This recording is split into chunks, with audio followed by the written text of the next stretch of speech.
यादव और ब्राह्मणों में खूनी संघर्ष, 2 जानें चली गई। महाभारत अभी बाकी है। जो मुकदमा चल रहा था उसका पटाक्षेप नहीं हुआ। यदि सुई के नोक के बराबर भी समझौते में जमीन नहीं दी जाएगी तो होगा महाभारत। विवाद का अंत विनाश से ही होगा। हम आपको ले चलते हैं प्रयागराज, जहां 2025 में कुंभ मेला लगना है। तैयारी अभी से शुरू हो गई है। प्रयागराज अब कमिश्नरेट है, यानी वहां की पुलिस को मजिस्ट्रेटियल पावर भी है और सशक्त है पुलिस। घटना हो गई, सवाल जमीन का ही था। 2 जाने गई हैं। दोनों परिवारों में लगातार कसाकसी बनी हुई है। फोर्स तैनात है, पूरे गांव को घेरे हुए है। 13 होने वाली है। आज हमें लग रहा है कि आजकल में 10वां होगा और फिर 13वीं होगी। दोनों तरफ से जनप्रतिनिधि जा रहे हैं, दुआर कर रहे हैं और अपने अपने ढंग से उसका विवेचन कर रहे हैं। जौनपुर की घटना के बाद आज हम आपको प्रयागराज ले चलते हैं और यह है थाना उतराव, गांव है आरा कला। ब्राह्मण और यादवों के बीच का यह संघर्ष इस समय चर्चा का विषय बना हुआ है और दोनों तरफ के लोग यदि बीच बचाव करते, आगे आते और थोड़ा सा संतोष होता तो ऐसी घटना नहीं होती। विनाश तो दोनों तरफ से हो रहा है। आइए ले चलते हैं आपको दीपावली के दिन, 31 अक्टूबर का दिन, जब लोग मोमबत्ती जला रहे थे, घी के दीपक जला रहे थे और फिर पटाखे फोड़ रहे थे। उसी समय पवन दुबे, जो किराने की दुकान करते हैं, वह जाते हैं अपने एक ऐसे स्थल पर दिया जलाने जो अपना पैतृक डीह बताते हैं, पैतृक जमीन बताते हैं। वहां दिया जलाने जाते हैं। दिया जलाने पर उन्हें रोका जाता है। यादव वर्ग कहता है कि हमारी जमीन है, इधर जी मत जलाइए। उन्होंने कहा कि हम कब्जा थोड़ी करने आए हैं, हमारी जमीन है, शुरू से जलाते रहे, आज भी हम जलाएंगे। दीपावली का दिन है, हम नाद पर जलाएंगे, हम हैंडपंप पर जलाएंगे, कुएं पर जलाएंगे, देवी देवता के स्थान पर जलाएंगे, तो हम जलाते हैं भैया, हम हड़प नहीं रहे ना। जो कोर्ट का आदेश होगा ऐसा होगा। बहरहाल दोनों तरफ से गाली गलौज होता है, अगल बगल ही दोनों का परिवार है। फिर लाठी डंडा गड़ासा लेकर के, जो अपराध दर्ज है उसके अनुसार हम बता रहे हैं, यह अपराध संख्या 0239 और 1 नवंबर को दर्ज किया गया है। इसमें कुल 8 गंभीर धाराओं में मुकदमा दर्ज है। अब वाद विवाद होता है, इसके बाद लाठी डंडा चलना शुरू होता है। पवन दुबे को बुरी तरह से पीटा जाता है। पीट करके इनके परिवार का कहना है कि घसीट करके ले जाया गया और पवन की चिल्लाहट को सुनता है परिवार, तो जितेंद्र दुबे उनके चाचा हैं, वो अभी आ जाते हैं। उन्हें भी मारा पीटा जाता है। दोनों लोग गंभीर रूप से घायल होते हैं। कुछ लोग और बीच बचाव के लिए आते हैं। चिल्लाना सुन करके 65 वर्षीय राजेंद्र दुबे हैं, इंद्र कुमार हैं, प्रदुम्न हैं, नितिन है, इत्यादि इत्यादि। यह लोग आते हैं बीच बचाव करने। इन्हें भी मारा पीटा जाता है। कई 10 टाँके लगे हैं, ऐसा बताया जा रहा है, मैंने देखा नहीं है। तो लेकिन 2 जो घायल हुए गंभीर रूप से, इन्हें स्वरूप रानी मेडिकल कॉलेज इलाहाबाद प्रयागराज ले जाकर के एडमिट कराते हैं। इलाज चल रहा है। इस बीच जो मारने वाले हैं, इनके खिलाफ 10 लोगों के विरुद्ध गंभीर धाराओं में, जो भारतीय न्याय संहिता है उसकी 8 गंभीर धाराओं में मुकदमा दर्ज होता है। अब इसमें जिनके ऊपर मुकदमा दर्ज हुआ है, जिन लोगों ने मारा पीटा है, उसमें एक रतन यादव हैं या फौजी हैं, छुट्टी पर आए थे और उसी समय विवाद हो गया। रतन यादव ने बड़ी भूमिका निभाया मारपीट करने में, ऐसा बताया जाता है। दूसरे हैं ध्रुव शंकर यादव, यह गेम टीचर हैं इंटर कॉलेज में, तो इन्होंने भी मारा पीटा। और एक हैं रविशंकर यादव, जो अधिवक्ता हैं, यह भी मारपीट में शामिल रहे। और एक हैं लवकुश यादव, जो उत्तर प्रदेश पुलिस में आरक्षी हैं, यानी सिपाही हैं। मारपीट में यह भी शामिल हुए और लोग भी आए।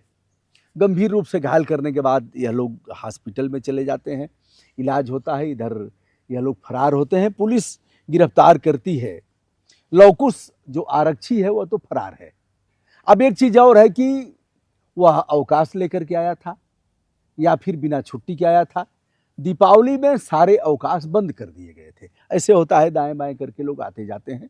यह भी एक गंभीर प्रकृति का अपराध है। यदि वहाँ के थाना ने या एसएचओ ने दे दिया होगा अगर कागज में अपराध, तब तो ठीक है, नहीं तो इन पर विभागीय कार्रवाई भी होगी। और 302 जो पहले का था, अब 106 है, संभवतः 103 है, मुझे ठीक से याद नहीं है, आप थोड़ा सा बताइएगा, हमारा मार्गदर्शन करिएगा। तो यह है लवकुश यादव। दूसरे हैं सेना के जवान रतन यादव। रतन यादव अवकाश पर आए थे, बिना अवकाश के नहीं आ सकते, यह अरेस्ट कर लिए गए हैं। अगले हैं ध्रुव शंकर यादव, जो गेम टीचर हैं, अभी मारपीट में बड़ी भूमिका इनकी भी बताई जाती है, अभी हैं, अरेस्ट कर लिए गए हैं। और रविशंकर यादव अधिवक्ता, यह भी गिरफ्तार कर लिए गए हैं। दोनों तरफ से अधिवक्ता हैं, इधर भी एक अधिवक्ता है, उधर भी एक अधिवक्ता है, जिनके कंधों पर यह जिम्मेदारी है कि वह ऐसे मामलों का समाधान कराएंगे, मुकदमा लड़ेंगे, वादकारी को न्याय दिलाएंगे। ऐसे अधिवक्ता सुई के नोक की जमीन के लिए मारामारी करेंगे, जिसकी परिणत होगी कि पवन भी मारा जाएगा और उसके चचा जितेंद्र दुबे भी मारे जाएंगे। जितेंद्र दुबे की उम्र अधिक थी और पवन दुबे की उम्र कम थी। पवन और जितेंद्र दोनों को भर्ती कराया जाता है। 3 नवंबर को 10-11 बजे के लगभग दिन में पवन दुबे की मृत्यु हो जाती है। चूंकि सांघातिक चोटें थी, इतनी चोटें थी कि इलाज के बाद भी वह ठीक नहीं हो पाए। और फिर पोस्टमार्टम हुआ, अंत परीक्षण हुआ, तत्पश्चात उनके चाचा जितेंद्र दुबे ने भी दम तोड़ दिया। पवन का 10 साल का बेटा है, एक ही लड़का है बताया जाता है, और जितेंद्र दुबे का एक लड़का इंजीनियरिंग कर रहा है और दूसरा हाई स्कूल में है। लाठी चली, गड़ासा चला और इस तरह के तमाम हथियार, बंदूक भी चलाई गई बताया जाता है। गोली या तो ऊपर चली गई या मिस कर गई, मुझे नहीं पता, लेकिन बंदूक भी उस परिवार में है ऐसा। अब इन लोगों की जो लड़ाई हुई, तो इधर से भी एक अधिवक्ता है, उधर से भी एक अधिवक्ता है, दोनों तरफ लोग जा रहे हैं दुआर करने। अपने अपने ढंग से समाजवादी पार्टी और भारतीय जनता पार्टी की तलवारें खींच गई हैं। तलवार चलाते रहोगे, बयानबाजी करते रहोगे, वह उनकी बात करेंगे, वह उनकी बात करेंगे, लेकिन 2 चिराग बुझ गए। जो सेना का जवान है उसकी भी नौकरी गई, उसके बच्चों ने भी सपना देखा होगा अच्छे विद्यालय में पढ़ने का, उसके बीबी का भी सपना रहा होगा।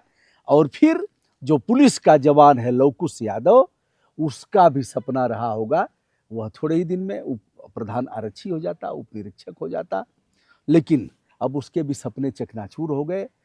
24 घंटे 48 घंटे से अधिक अगर आप जेल में रहते हैं तो आपका निलंबन स्वतः हो जाएगा, विभागीय जांच भी होगी। और यह जो केस हुआ है, चूंकि एक बात साफ है, दोष चाहे जिसका जितना हो, लेकिन यह तो है कि 2 जाने गई हैं, इसमें तो कोई 2 राय नहीं है। यह भी सत्य है कि सांघातिक चोटें लगी हैं, तो अगर दिया जला ही रहा था तो जला लेने देते, विवाद का अंत होता। अब बताया जाता है, मैंने इसलिए वीडियो नहीं किया कि मैंने अपराध जो दर्ज है उसकी कापी लिया, और भी हमने अगल बगल के लोगों से भी पूछा, जाऊंगा भी, प्रयास करूंगा, जौनपुर भी जाऊंगा, वहां भी जाऊंगा। तो दिया जला लेने से कोई जमीन तो किसी की हो जाती नहीं। अब एक फैसला सिविल कोर्ट का है, जिसे बताया जाता है कि गांव समाज की जमीन ने जमीन को यदुवंशी परिवार ने घेर रखा था। उस जमीन पर बहुत समय से मुकदमा चल रहा था, लेकिन बरसों पहले उस जमीन को खाली कराने का आदेश दिया गया था। वह जमीन खाली नहीं हो रही थी, कुछ जमीन को ये अपना कहते थे, वो अपना कहते थे, ऐसे ही है। तो कुछ अभिलेख में मंगा भी रहा हूं, जमीन तो वहीं रह जाएगी, लेकिन अब एक चीज तय करना पड़ेगा कि जमीन महत्व की है कि व्यक्ति की जान, दोनों में से। जौनपुर की घटना को भी आपने देखा, उसी जमीन ने 8-8 कीता मुकदमा, जमीन ने एक हंसते खेलते नौजवान की जान ले लिया, और उसकी बहनें पागलों जैसी हुई हैं, और अभी तक शासन से कुछ नहीं मिला, ना ही मौलिक सुविधाएं मिली, और ना ही नौकरी का तो सवाल ही नहीं है, पता नहीं मिलेगी नहीं मिलेगी, क्षतिपूर्ति भी नहीं मिली। दोनों तरफ से तलवारें खींची हुई हैं, चूंकि दोनों यदुवंशी परिवार हैं, लेकिन बहुलता में हमने देखा है यादव परिवार के लोग यह कह रहे हैं कि सर दंड मिलना चाहिए, इसे फांसी होनी चाहिए, इसने जो किया है वह क्षमा का पात्र नहीं है। तो दोस्तों, यह रहा आज यह आरा कला गांव, कमिश्नरेट प्रयागराज, थाना उतराव और अभी तक संवेदनशीलता बनी हुई है। 2-2 हत्याएं हो गई, मुकदमा चलेगा, लेकिन मूल जो विवाद था क्या उसका समाधान हो पाएगा? यह एक यक्ष प्रश्न है जिसका उत्तर मैं आपसे चाहूँगा और आप हमें राय दीजिए कि ऐसे मामलों पर हमें क्या करना चाहिए। दोस्तों, मैं हूँ ब्रजभूषण दुबे, संपूर्ण आदर के साथ आप सभी तक अपना प्रणाम निवेदित करता हूँ और ऐसी समस्याएं जो मामले चल रहे हैं, जो अग्रिम पंक्ति के लोग हैं, उनका दायित्व होता है कि ऐसे मामलों का शमन कराएं, उसका निराकरण कराएं। सादर नमस्कार।